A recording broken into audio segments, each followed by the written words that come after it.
Hello guys, this is Satvik, and in this video I will show you how you can install Kali Linux version 2020.1b in your VirtualBox in an easier way. So without getting any delay, let's start. Friends, for this process you need to have virtualization enabled in your device.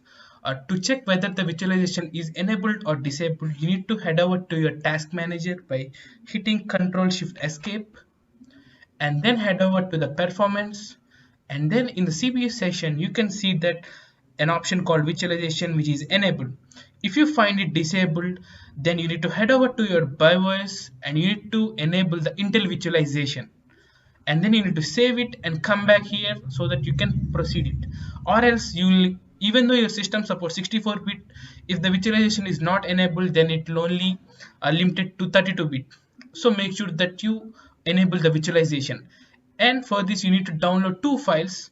The first one is VirtualBox. I will provide you the link for both of them in the description below. So this is how the first link appears like, and then here you need to click on download VirtualBox, and then here you can see that the hosts, since we are doing this for Windows, click on Windows hosts, and I had already downloaded it, so download it.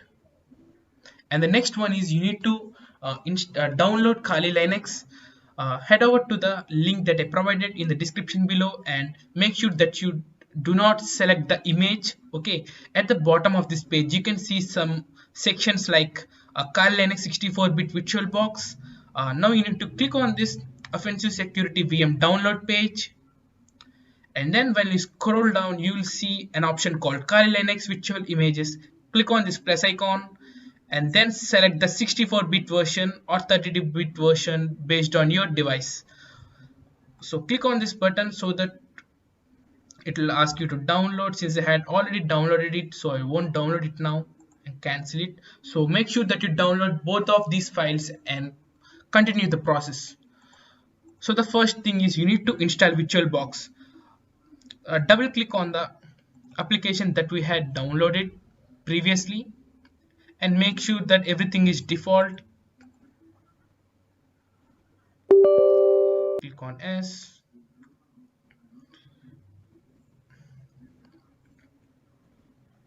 and friends, this process is the best and reliable process because it's easier, and you can not only do this on 2020.1b and also on any other versions. So follow this carefully. Okay, so click on finish. That's all.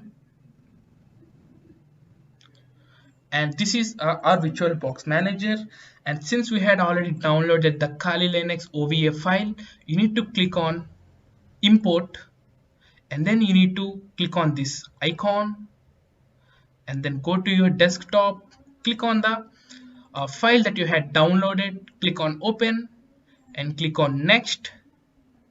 And then these are all the things you will find. You can change the name, you can change your CPU, RAM, everything, and you can also change the machine folder. I will keep it on my desktop. Okay,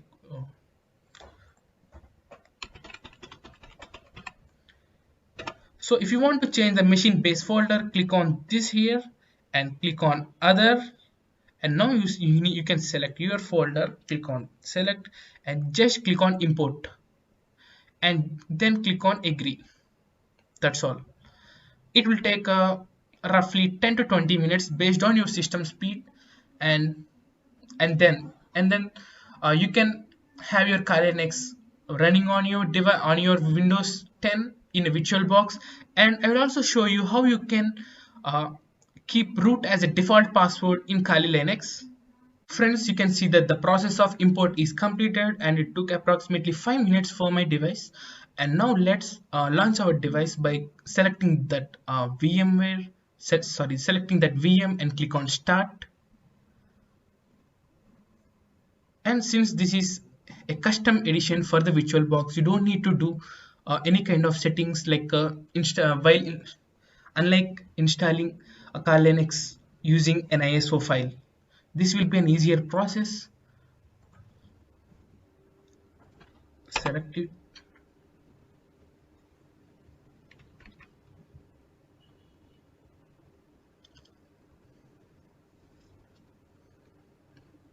And the main problem with the Kali Linux latest versions is this doesn't Kali Linux is not supporting root as a default user, but I will show you how you can do this. And the default password is Kali, and the password is also Kali. Username and password is Kali. That's all.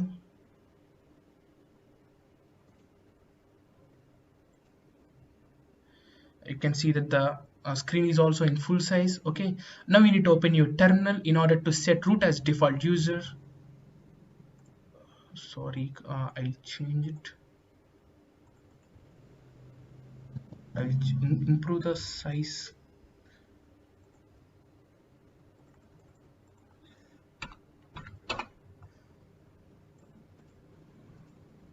Okay, I think now it's visible for you. First of all, you need to be root. So for that, you need to type sudo and su, and then it will ask you the password, and the password is Kali. Hit enter, and then now you need to type passwd and root, and now hit enter. Now it is asking us the new password for root. I'll give it tour, and again TOR, done. And you can see that the root is added to our Kali machine. So in order to check it, let's log out and log in using root. Log out, and then root, hit enter. Now you are logged in as root for your Kali Linux machine. So friends, this is how you can install Kali Linux in your VirtualBox, and also you can add default root as default user in it. So I'll check who am I, and you can see that I'm the root. So if you like this, friends, if you like this video, please like it and do subscribe to my channel, such that your subscription will be a massive appreciation to my work. This is Satvik signing off.